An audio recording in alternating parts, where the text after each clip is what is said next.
Normally, if I was going to bind off on a machine like this, I would move one stitch over to the next needle, and then I would catch the yarn around the sinker post. But I'm going to do something a little different here because I'm not binding off. I'm going to use this method as a special trim. So I'm going to unthread the carriage, free pass it to the other side, and I'm going to return the needle that I just emptied to working position so that I can, to holding position, so that I can wrap the yarn around that before I knit the 2 stitches together on the next needle. And I'm going to repeat that all the way across the fabric.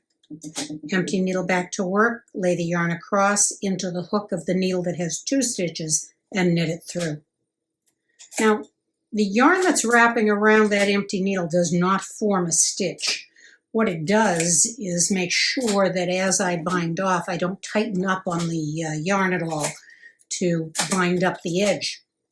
But in this case, I'm going to treat those loops as stitches and create a trim that can be used either just as an isolated row across a garment, maybe to highlight some other techniques, some hand manipulations like cables or popcorns, or perhaps even to divide rows of Fair Isle knitting.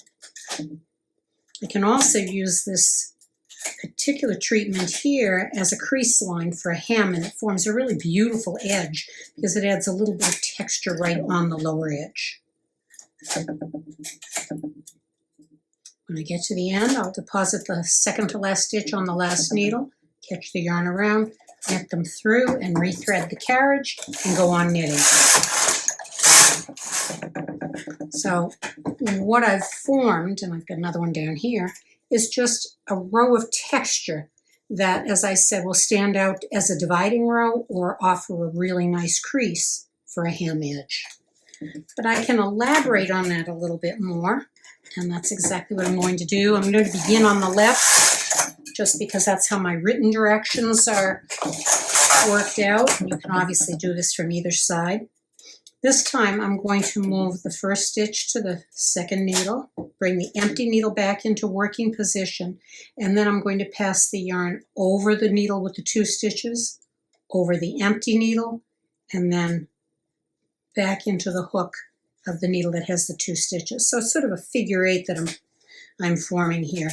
And I'll try to keep my hands out of the way initially so you can see what I'm doing. So it's over to the right, over to the left, and then back into the needle on the right to knit them through.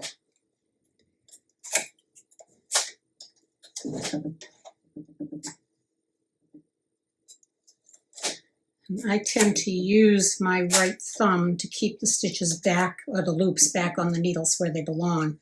Makes it a little bit easier and a whole lot faster to do the wrapping that's involved here.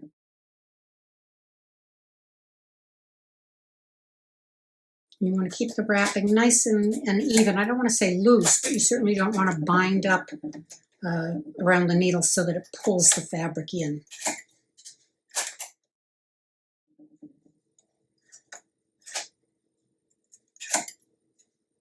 And again, I'll deposit the second to last stitch on the last needle, do one more wrap, knit the 2 stitches through, rethread the carriage, and knit some rows.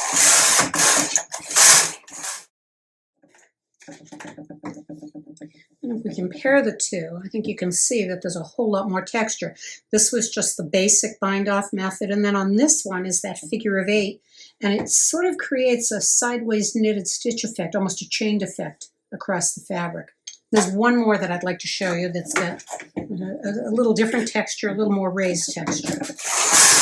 So again, I'll begin on the left, just for continuity's sake, and move this last stitch to the second needle, but this time I'm going to bring 2 empty needles back into working position.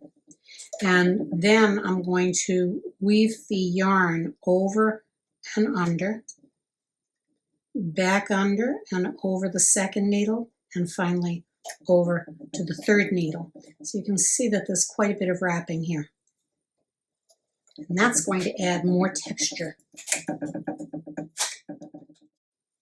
Over, under, over, back, and out.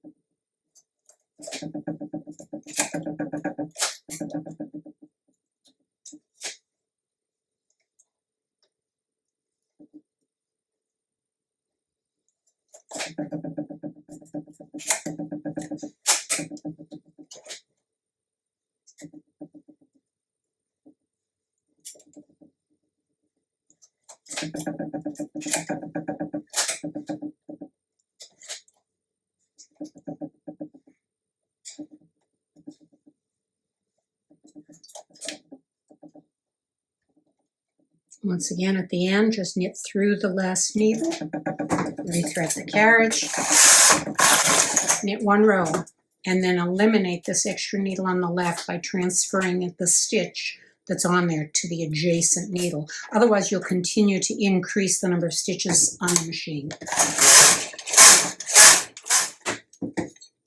So this third variation creates almost a knotted effect, very different from the other two.